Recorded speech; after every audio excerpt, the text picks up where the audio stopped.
Hi again, back just me this time to talk about inferential tables. And so I first want to talk about a crosstabs table, a regression, then I want to talk about a regression table, and then possibly t-tests, although I will make a case that perhaps you put your t-tests in your descriptive statistics. In terms of thinking about your crosstab table, so crosstab table also needs to have a table title. So you would have something like table 2. So association, and so remember that crosstabs are looking at association between two variables in the population. I sent an email along with this that has a resource sheet that tells you, kind of like what tests to do, what verbs you have to use for each test. And so I recommend you looking at those resources as well because I think that they will help you. But also, as I've been telling all of you in independent meetings, like you don't get enough statistical training at PLU in order to do this by yourself necessarily. So by all means, please feel free to ask me for a meeting. Or ask questions if you have anything along the way, right? Because in terms of, is it fair of us to ask you to do a crosstab for your capstone? Yep. Is it fair for us to ask you to do it without help? Probably not, right? And so that is why I am here to help you with that. Table 2, this is going to be a crosstab, and crosstabs test for association. And so a good descriptive table for that, a good descriptive title for that table might be, like an association between petition type and reform request in social media. Social media activism. Thank you, Smaya, for your question, lending me your question for this example. I did not take the time to make these all capitalized, all the proper words, non-articles, right? But similar to any kind of title, you would want to make sure that you have the proper capitalization there. For a crosstab table, the typical convention is that if you have what would be considered an independent variable, then the independent variable needs to happen in the columns, needs to be placed in the columns, and the dependent variable is placed in the rows. Chi-square is a test of association that does not require that you necessarily identify an independent and a dependent, right? It's not a cause and effect. As say like a t-test would be, or a regression test would be, or a correlation would be. Instead, it is just a test of association. And so it is possible that you don't have a clear independent and dependent variable, in which case just put them wherever, right? So for instance, if you have like 2 yes, no's, like a 2x2 table, typically our mark for an independent variable is if it comes temporally first. So if we know that it happens first, then it has to be the independent variable.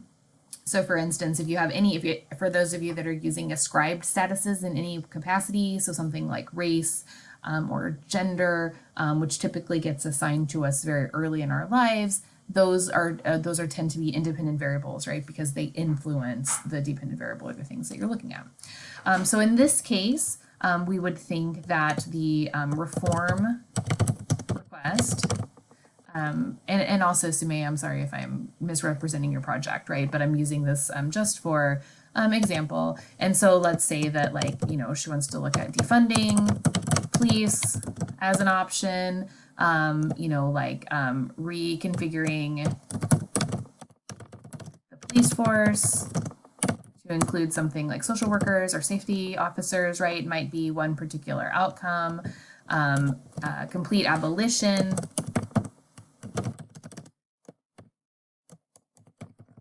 might be another outcome, right? And, so you would want to have those here in your columns, each column. And then your rows then will be your dependent variable. And, let's do italics.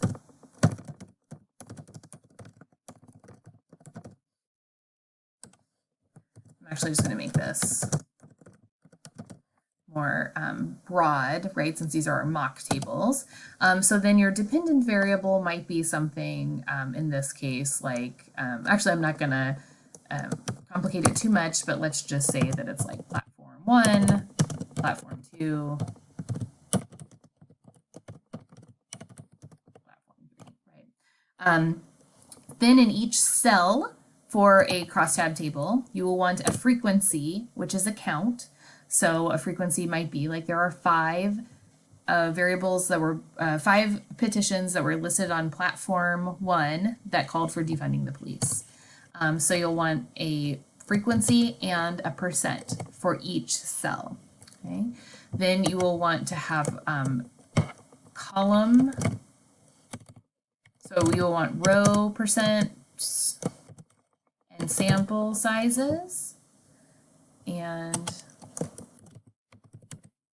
column percent and sample sizes as well. And I'll actually send out a resource on this because there are rules about when you do use both row and columns, it is about testing, and it'll be independent to each of your projects, so I'll just touch base with each of you independently in terms of whether or not you want to include both row and column percents. So then you'll want to have some kind of denotation of significance in a legend or a key of sorts. So let's say that we find that there is an association here, right? Then in the legend, we want to say like, like 1 star means P is less than 0.5, right? Or that it is significant. And my fingers typed 0.05 because I was going to say P is less than 0.05, but I did the letter instead of the number. And so then you'll also want a source for this. And so, data I collected for capstone, or you can give it a name. If you want, you're creating a data set. We name data sets, right? So you can be like, Sam is number 1 data set. Or you can put the source itself if the data set has a name. So fragile families, police officer, intervention, Tacoma safety specialist, like whatever it is that the data is actually called. And so that is what a crosstab table would look like. Also, I just want to be perfectly clear that for the assignment, you do not need to have values. Right? I'm looking just at the structure of your table to make sure that the structure of your table is correct, and not that the information in the table is correct. That comes later in the class. Oops, and I was wondering where this was earlier. So this is actually the descriptive table, although it will be a similar format. So let me just get rid of this and let's rename it table 3. And this is for people that are doing multiple regression. We'll talk about whether or not that's appropriate for your projects individually, but multiple regression is only possible if you have a dependent variable that is interval ratio and normal distributed. And so one of the reasons why we don't know if you're going to be using it yet or not is that we have to look at how your variables look, right? Like I have to look at your descriptive statistics with you to decide if that is appropriate. So there are all kinds of assumptions that we have to meet in order for regression to be a proper test. And so let's say that we decide that it is good. So we will probably use ordinary least squares regression. That is, at least if you took stats with me, the kind of regression that you learned, although we did also dabble a little bit in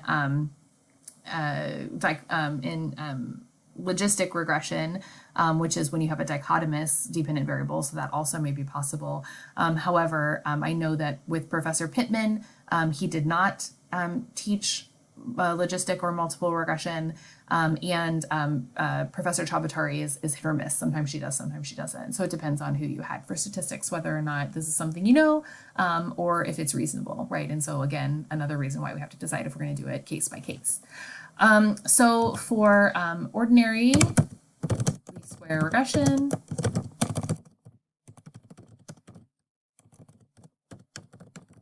results, looking for DV dependent variable by independent variable. And so then you will have, not have your dependent variables. So your dependent variables will not exist in this table because instead They will be perhaps by model, or we'll talk about how to present those. Again, I'm not going to go into it like really big right now because it may not be appropriate for you to use that. But if you're thinking you might use regression, right, I want you to do the mock table.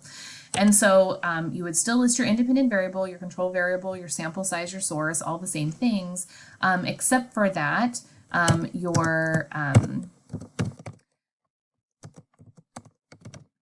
columns would be for your beta, your coefficient, your b, your little b, your coefficient, little beta, your standard error, and your significance. And again, don't worry about what these statistics are.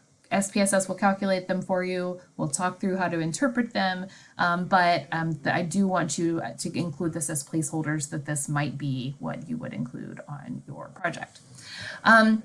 So the last thing I want to talk about, because a lot of you are doing t-tests, is to think about how you might do t-tests. So in the first video, I talked about how for a lot of people who do t-tests, and you will see this in the samples that I sent, that they will just include a column for significance values and just denote whether or not the variable is significant.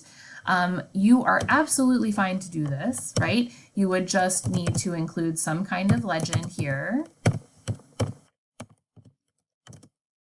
where the typical legend is that 1 star is p less than 0.05, 2 stars is p less than 0.01, and 3 stars is that p is less than 0.001. Significance, again, this is not something I expect you to have just at the top of your head. We can go back through it, but this is the information we use to decide whether or not there is a statistical difference, or if you remember doing hypothesis testing, to see whether or not we should conclude your test hypothesis or your null hypothesis, right? And so basically, like, is this true? Yeah or no, right? Is your claim true? Yes or no? Or is your claim supported, right? There is no truth in science, there's only support. And so that would look like that there. And then you would just go through and, you would put a significance marker there to let us know that it was significant. Again, it's probably specific to your project, so there's no real reason for me to talk about them generally, but we would have to talk about how you would let your reader know what test that significance refers to. So for some of you, the way that you present your variables, it will be very straightforward and you won't have a lot of heavy lifting there. For others of you, it might be harder, and so then you have to kind of do that as well. I don't think anybody is going to be using any other kind of statistics right now beyond crosstabs, t-tests, and regression. If that becomes the case, it'll be on a case by case, and so we can just walk you through it. For those of you that might have learned ANOVA is a trash statistic. So if we can do an ANOVA, we can always do a t-test, and t-tests are better and easier and more straightforward to interpret. And so, the only difference is that you can do one ANOVA versus like 3 t-tests, but you get far less helpful information with ANOVA. So all of that to say, don't use ANOVA. It's gross, and it's gross that social workers and psychologists use it so much already. But, off the soapbox, t-tests are better, and we can use t-tests because we're better. Okay, so I think that goes through all the tables. Again, I'll share this document so that you have it. If anybody wants to contact me with information about what your particular tables are, just email me. I'll be around all weekend, and we'll have time to hop on Zoom if we can find a common time. I'm happy to do that. The last thing I want to say, so sorry to be like, by the way, when I'm trying to wrap up, but make super sure that your variables are listed by a substantive title or name. So I want to know what they are versus how they are listed in your data, particularly those of you that are using an existing data set, right? So I have no idea as a reader of your table what variable KXE57 is, right? And that very well may be how it is listed in your data set. Instead, I need you to tell me that variable is age, right? And so, we will do that. I also have the procedure for evaluating your tables in the email that went out, but know that they are due to me by Saturday in this form. no values submitted just to see if the structure is right, and I've got what I'm looking for, and we will just revise them until they are right. So, obviously you want to get them right, right? And the fewer times that we have to go back and forth, the better it is for you in terms of your time use. But like, I'm not gonna let you have the wrong tables, right? And so we'll just work together until that exists. Okay, so thank you, and let me know if you have questions.